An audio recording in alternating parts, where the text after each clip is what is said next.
Hello dear students, let's start our new session, that is quadratic equation, right? देखिए हमने decide किया है कि पहले हम लोग सेकेंड टर्म कंप्लीट करेंगे, उसके बाद जब न्यू सेशन स्टार्ट होगा उसके बाद आगे देखेंगे, ठीक है ना। तो सेकेंड टर्म में आपका जो फर्स्ट चैप्टर है वो है क्वाड्रेटिक इक्वेशन, राइट। तो क्वाड्रेटिक इक्वेशन की अगर हम बात करें तो सबसे पहले हम देखते हैं इक्वेशंस कितने टाइप्स की होती हैं। अगर हम इक्वेशन की बात करें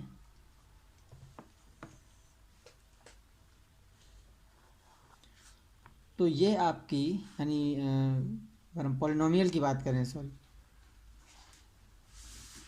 इसे चाहे पॉलिनोमियल्स कह लो या इक्वेशन कह लो, इनकी अगर हम बात करें तो ये होती हैं हमारी, सबसे फर्स्ट होती है लीनियर पॉलिनोमियल या लीनियर इक्वेशन। लीनियर, चाहे आप इक्वेशन कहो या लीनियर पॉलिनोमियल कहो, राइट।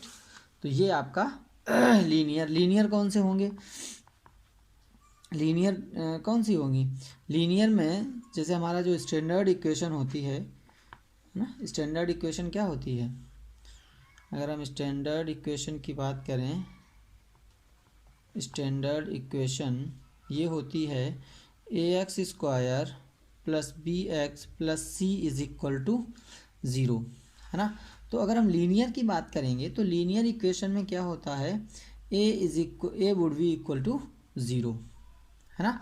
अगर ये लीनियर है तो इसमें जो a होगा वो 0 होगा, यानी x² वाला टर्म इसमें नहीं होगा, या हम यूँ कहें ऑफ डिग्री 1, इनकी जो डिग्री होगी वो कितनी होगी, 1 होगी। क्लियर है। अब डिग्री आपने 9th क्लास में भी पढ़ी होगी, डिग्री मीन्स होता है highest power of the equation, पूरे इक्वेशन की जो हाईएस्ट पावर होती है वो उसकी डिग्री कहलाती है। क्लियर है, हाईएस्ट पावर।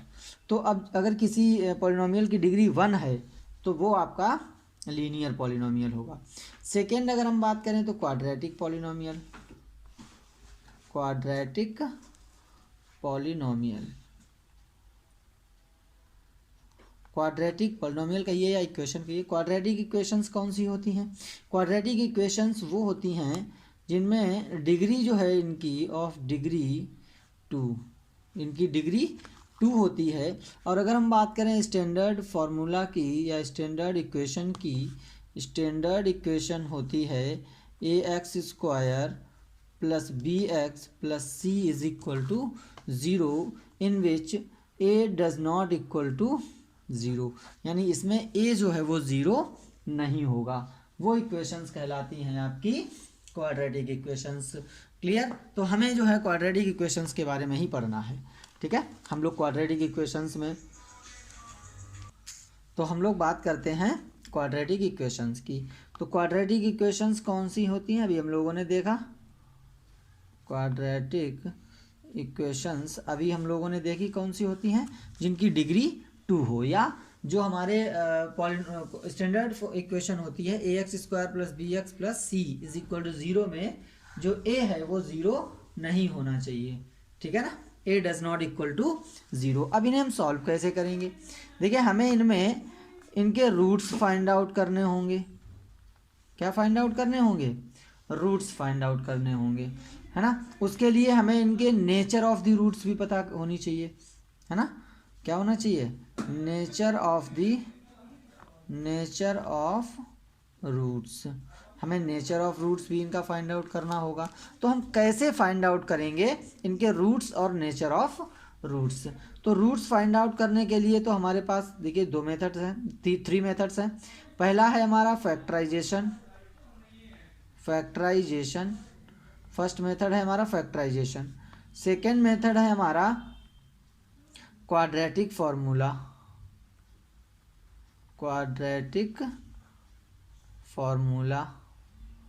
और जो थर्ड इक्वेशन है, हम थर्ड हमारा मेथड जो है वो है completing and square method, completing and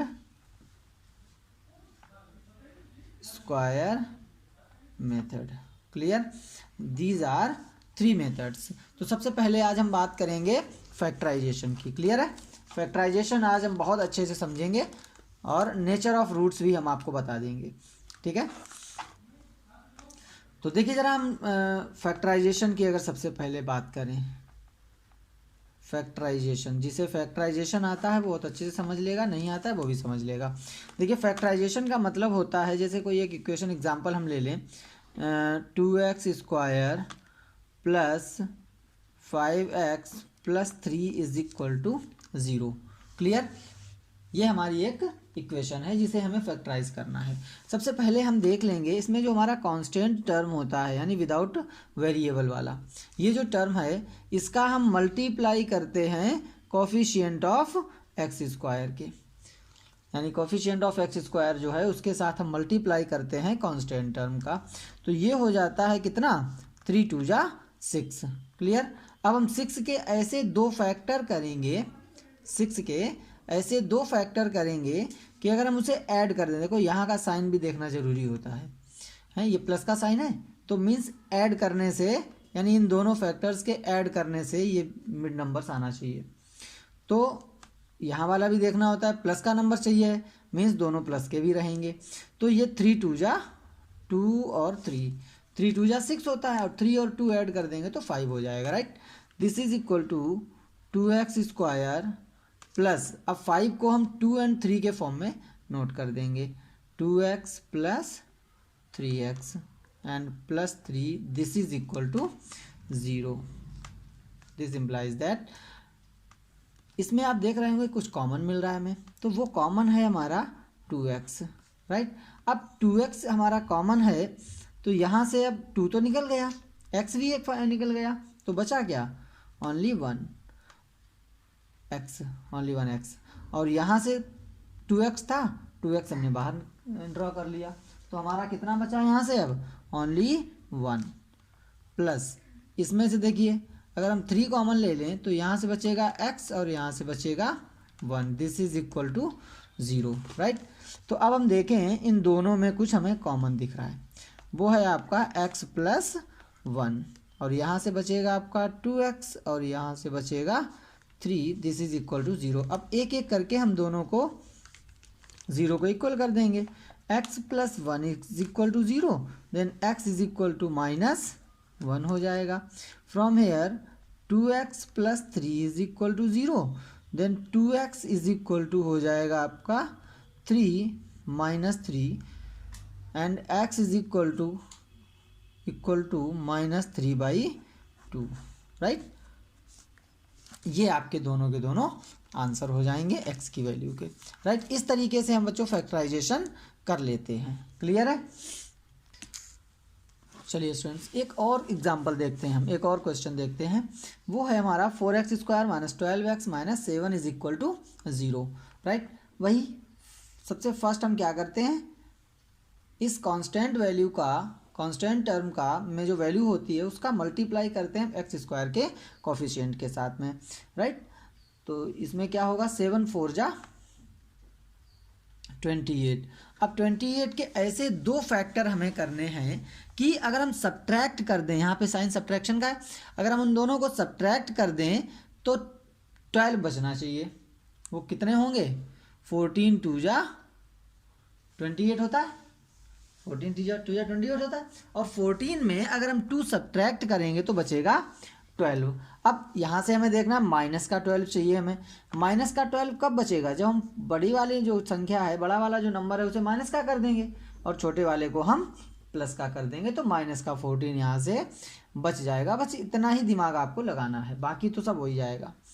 तो 4x² minus 14x plus 2x, देखिए 14 में 2 अगर सब्ट्रैक्ट करोगे 12 बचेगा, लेकिन माइनस का 12 और -7, दिस इज इक्वल टू 0। अब देखिए इन दोनों में कुछ कॉमन मिल रहा है हमें, वो कॉमन है हमारे पास 2, right, 2x, this would be equal to 2x -7, और इन दोनों में कुछ कॉमन है वो है 1, तो ये हो जाएगा आपका 2x -7 would be equal to 0। तो ये हो जाएगा आपका 2x -7, अब देखिए दोनों में है तो यहाँ से हो जाएगा 2x -7 इन 1 ब्रैकेट, यहाँ से आपका देखिए ये तो निकल गया, बचा क्या 2x और प्लस इधर से बचा आपका 1, दिस इज इक्वल टू 0। अब यहाँ से आप देखें दोनों को अलग अलग हम 0 के इक्वल करेंगे। This is equal to 2x is equal to 7, then x is equal to 7/2, right. अब इसे भी देखेंगे अगर हम, तो 2x plus 1 is equal to 0, okay. तो यहाँ से हम देखें तो 2x plus 1 is equal to 0 था, ये हो जाएगा हमारा 2x is equal to -1, then x is equal to -1/2, right students. तो ये आपका इस तरीके से आप भी रूट्स फाइंड आउट कर सकते हैं। अब देखिए ये रूट्स हमारे 2 रूट्स हो गए, ठीक है। तो इस तरीके से भी आप रूट्स को फाइंड आउट कर सकते हैं, ठीक है। आगे हम लोग देखेंगे अपनी एक्सरसाइज के कुछ क्वेश्चंस। पहले तो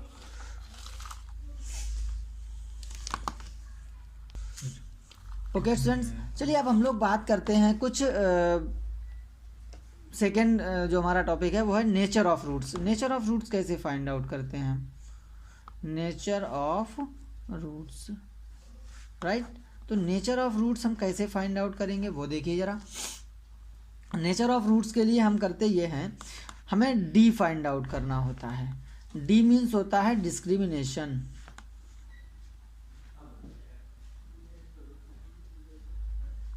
क्या होता है, डी मीन्स होता है डिस्क्रिमिनेशन। तो हमें डी फाइंड आउट करना होता है, ठीक है। And D would be equal to b² minus 4ac, ठीक है ना। फॉर एनी इक्वेशन, कौन सी equation, ax² plus bx plus c is equal to 0। इस टाइप की जो इक्वेशन लिखी होती है, स्टैंडर्ड जो इक्वेशन है, इसका हमें अगर डी फाइंड आउट करना हो तो b² माइनस 4ac से हम फाइंड आउट कर लेंगे। अच्छा, अब हम डी तो फाइंड आउट कर लेंगे, बट हमें नेचर कैसे पता चलेगा। तो नेचर के लिए हम क्या देखेंगे, देखिए इसकी 3 कंडीशंस होती हैं। जब हम डी फाइंड आउट करेंगे तो डी जो हमारा होगा या तो ये 0 के इक्वल होगा या 0 से ग्रेटर देन होगा या फिर लेस देन 0 होगा। यानी यही 3 कंडीशंस तो हो सकती हैं, कोई 4th कंडीशन तो होगी नहीं। तो देखिए इन 3 कंडीशंस को हम कैसे शो करेंगे। If D is greater than 0 then the roots will be real and unequal. Unequal लिखो या इसे डिस्क्रिमिनेंट लिखो, दोनों की एक ही बात है, राइट। दूसरा, सेकेंड अगर हम बात करें, मीन्स रूट्स इसके रियल भी होंगे और अनइक्वल होंगे। And if D is equal to 0, अगर डी जो है 0 के इक्वल होगा तो क्या होगा, the roots will be real and equal. Roots जो हैं ये रियल भी होंगे और इक्वल भी होंगे, ओके बच्चों। फिर थर्ड कंडीशन क्या होगी, if D is less than 0, D is less than 0 अगर होगा तो रूट्स कैसे होंगे, roots will not be equal. Roots जो है वो roots will not be real, जो रूट्स हैं वो रियल नहीं होंगे और ना ही इक्वल होंगे। क्लियर है। अब जब रियल ही नहीं होंगे तो हमारा काम ही खत्म वहीं से, ठीक है ना। अच्छा, अब हमने एक आपको और बात बताई थी, क्वाड्रेटिक फार्मूला। चलते चलते वो भी देख लीजिए, क्वाड्रेटिक फार्मूला। क्वाड्रेटिक फार्मूला क्या होता है, क्वाड्रेटिक फार्मूला की अगर हम बात करें तो वो होता है फॉर द इक्वेशन